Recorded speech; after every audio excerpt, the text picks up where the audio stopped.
మహాజనులారా, సోదర సోదరీమణులారా, కార్మికులారా, ఈ రోజున మనల్ని హింసిస్తూ ఉన్నటువంటి ఈ ధనిక వర్గం యొక్క ఆటలు ఇంకా సాగనివ్వకూడదు. ఈ దౌర్జన్యాన్ని అరికట్టాలి. ఈ రోజున మన దేశంలో అన్ని వస్తువులు, ముఖ్యంగా బియ్యం, పంచదార ధరలు విపరీతంగా పెరిగిపోతున్నాయి. కానీ మన శ్రమ యొక్క ఫలితం కొంచెం కూడా పెరగటం లేదు. మన యొక్క జీతాలు ఒక్క నయా పైసా కూడా పెరగటం లేదు. మీరంతా కష్టజీవులు, మీరంతా శ్రమజీవులు. మీకోసం ఇంత కంఠ శోషతో, ఇంత ఉద్రేకంతో పోరాడుతూ ఉన్నటువంటి ఈ వినాయక యొక్క మాటలు మీరెవరో వినిపించుకోవటం లేదు. నీకేమయ్యా మాట్లాడతావు? డ్రైవర్వి, పైగా ఒంటరిగాడు. మాక ఉన్నోళ్ళు చాలక మళ్ళీ టికెట్. టికెట్ కోసమే మనం ఈ రోజున బాధపడాలి. మన కోసం కాకపోయినా మన పిల్లం బిడ్డల కోసమైనా మనం ఎంతో కష్టపడాలి. మన కనీస హక్కుల్ని సాధించాలి. ఏంటా హక్కులు? అదేనయ్యా, బోనస్సులు, తక్కువ పని, ఎక్కువ జీతం, ఇతర సౌకర్యాలు వగైరా అన్ని. జీతాలు లేదు తప్పంటే బోనసులు. ఇక్కడ 3 నెలలకు ఒకసారిగా వచ్చేది 10 తారీఖు. ఆ అన్యాయాన్ని అరిగట్టాలి. ఈ రోజున ఈ ఇంట్లో ఈ పిసిని పట్టు ధర్మరాజు, అదే పరపాలిటి యమ ధర్మరాజు, అతనితో పోట్లాడాలి. మనకు రావాల్సినవన్నీ రాబట్టుకోవాలి. మనం ఏ విధంగానైనా సరే అవసరమైతే ఆయనతో దెబ్బలాడి సాధించాలి. విప్లవం వర్ధిల్లాలి. మీరంతా కూడా నా వెనకాల నిలబడండి. నువ్వే ముందుంటే పోలా? అలాగే ఉంటాను. ఈ పోరాటం సాగిస్తాం. ఇదిగో అయ్యగారు రమ్మంటున్నారు. ఇప్పుడు అయ్యారు మమ్మల్ని అందరినేనా? కాదు, నిన్నే. కాదు, మిమ్మల్ని అందరినీ. త్వరగా రండి. ముందుగిందిరా దేవుడా, నోటుకొచ్చినట్టు పేలేసావు. ఈనాడో ఏమో. ఏం పర్వాలేదు, నేనున్నానుగా. మీరు ముందు పదండి. నువ్వే ముందుంటున్నావుగా. సరే, ఉంటాను. వెనకాల రండి. రావే.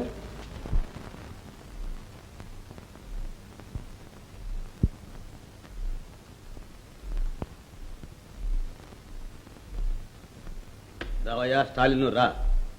నీ పేరు వినాయకరావు కాదు, వి నాయక్ అని మార్చుకున్నంత మాత్రాన ఈ దేశానికే నాయకుడైపోతావా? అదిగా సార్, మరి వినాయకరావు అంటే ఉత్త తిండిపోతూ అని ఎవరైనా ఉద్యోగం ఇవ్వరేమో అని వి నాయక్ అని పెట్టుకున్నాను సార్. చాలా సంతోషం. నీ పేరు పోలీస్ స్టేషన్లో చెప్పాలనుకో, యావని చెప్పాలి? వి నాయక్. పోలీస్ స్టేషన్ ఉంది సార్. ఎందుకా తెలియని కడుగుతామయ్యా. ఇంట్లో వెండి పాత్రలు పోయాయి, మరచెంబు, గుండు చెంబు, పూల సుజా, అవన్నీ మీరే తీశారు.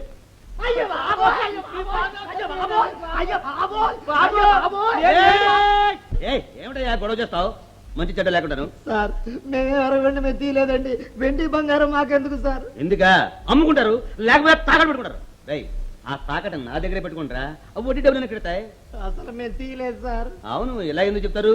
పోలీసు వాడు తీసుకెళ్లి స్టేషన్ లో పెట్టి 2 పోట్లు పుడిస్తే అప్పుడు చెప్తారు మీరు సంగతి. హలో, పోలీసునా? రైల్వే స్టేషనా? పోయా, నిన్ను ఎవడు పిలిచాడు? Sir sir sir sir sir, మాకు 6 నెలల జీతం మీరు బాకీ ఉన్నారుగా, అందులో 3 నెలలు తిరిగి ఎందుకు కట్టుకోండి. మిగతా 3 మాసాలు తిరిగి ఇచ్చేయమంటావా? ఆహా, ఏం మొహం రా మొహం. మీరు 2 సంవత్సరాలు పనిచేసినా సరే దానికి సరిపోదురా మీ జీతాలు? అది వెండిరా, వెండి. మట్టి పాత్రలో భోంచేసేవాడికి వెండి సంగతి ఏం తెలుస్తుందిరా? బంగారం తర్వాత వెండి. సార్ సార్, 6 నెలల జీతం కట్టేసుకోండి సార్. సరే, బీదవాడ కనుక విడిచిపెట్టేస్తాను. రే రే రే రే, బయటికి వెళ్ళి 6 మాసాలు జీతం ఎగ్గొట్టాడని చెప్పడానికా? చెప్పండి సార్. జీతం ముట్టినట్టు ఇందులో సంతకం చేయి, 2 నెలల బోనస్ తో సహా.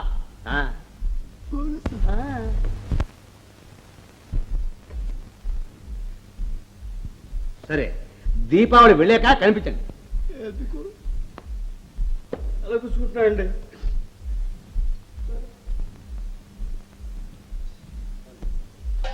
ఏమండి, ఇవన్నీ పాతబడిపోయాయి, కొంచెం మెరుగు పెట్టించండి.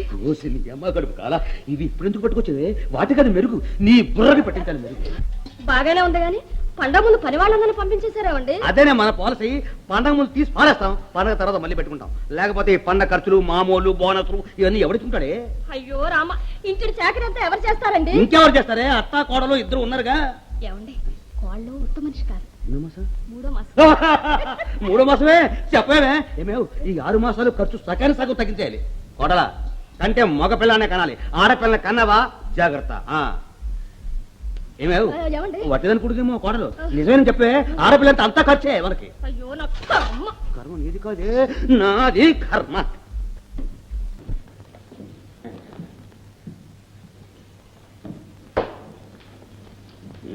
నాన్న నాన్న పాపకి పేరు పెట్టాలి నాన్న.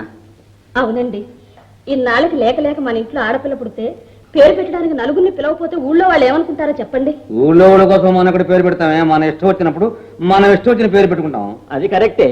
నలుగురిని మర్యాదగా పిలిచి జమ్గా ఒక టీ పార్టీ ఇస్తే. ఒరే బిడ్డ పుట్టినందుకే ఖర్చు ఎక్కువైంది నేను ఏడుస్తుంటే జమ్మున టీ పార్టీ ఏమిట్రా? ఇదొక ఖర్చు నాకు. ఖర్చు కాదు నాన్న, ఆదాయం. ఆదాయమా? ఏమిటది? ఇప్పుడు పిల్లని చూడడానికి నలుగురు వస్తారు, వచ్చిన వాళ్ళు ఏదో ఒకటి తెస్తారు. అవి మనకి ఇస్తారు. మంచి ఆలోచనరా. ఏదైనా ముహూర్తం నుంచి పెట్టి. Very good. 25వ తారీఖు ఫస్ట్ క్లాస్ ముహూర్తం నాన్న. ఎవడు రావిడు? 20వ తారీఖు నెలాఖరు. ఎవరి చేతులు నా 50 పైసా ఉండదు. పోనీ 3వ తేదీ ఆదివారం నాడు పెట్టిద్దామండి. ఏం తెలుగుతాడండి? ఆదివారం హాలిడే అండి. వెండి బంగారం కొట్టు ఒకటే ఉండవండి.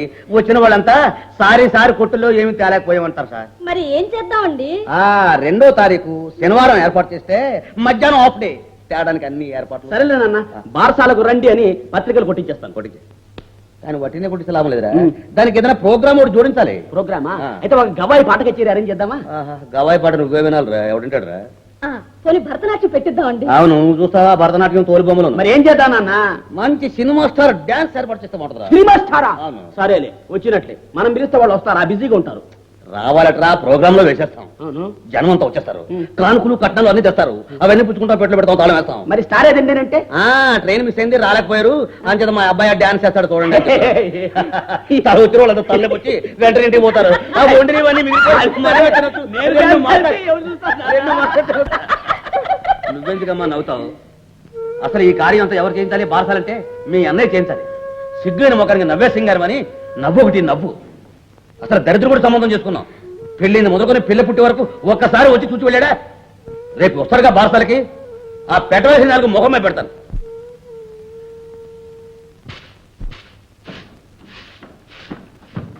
అమ్మా ఇదిగో నీ కూతురు ఉత్తరం రాసింది. అదేమిట్రా, నా కూతురు అయితే నీ చెల్లెలు కాదా? నా చెల్లెలైతే ఇలా రాస్తుందా? ఎలా రాసింది?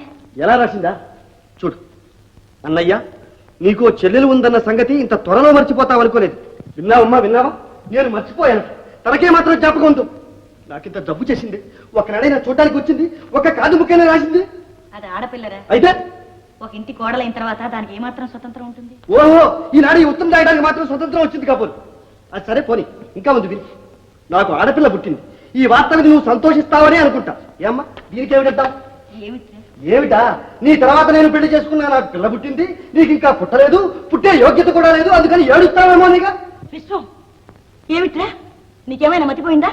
ఎందుకు పోదు? ఇంటా బయట అంతా కాకుల్లా పడుస్తుంటే పూలు కొట్టే విచిత్రంగా చూస్తా, మంచి బట్టలు వేసుకుంటే వింతగా చూస్తా. ఇలాంటి వాటికి తగలందేగా. అన్నిటికీ లేనిపోయిన అర్థాలు తీస్తున్నావు. గుమ్మడికాయలు దొంగవరంటే భుజాలు తడుపుకున్నట్లుగా. అదిగో అదిగో, నువ్వు మాత్రం ఏం తక్కువ అనండి. అందరూ అనండి. నా బ్రతుకంటే అయిపోయింది. అత్తయ్య, ఏమిటిదంతా? ఏమీ లేదమ్మా, ఈ వేళ వాడికి మనసు బాగాలేదు. ఉమ ఉత్తరం రాసింది. అందులో ఏం రాసిందో ఏమిటో నువ్వన్నా చూసి చెప్పు. ఏదండి?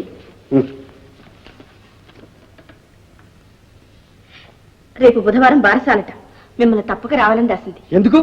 మళ్ళా అవమానించడానిక? అబ్బబ్బా, మాట్లాడితే ఇలా మండిపడుతున్నాడు. కాస్త నువ్వన్నా చెప్పమ్మా. మనకున్నది ఒక ఆడపిల్ల, దానికి పుట్టింటి సంబరాలు తీరనే లేదు. కనీసం ఈ బారసాలకైనా వెళ్ళకపోతే దాన్ని ఆ ఇంట్లో బ్రతకనివ్వరు అని చెప్పు. చెప్పు.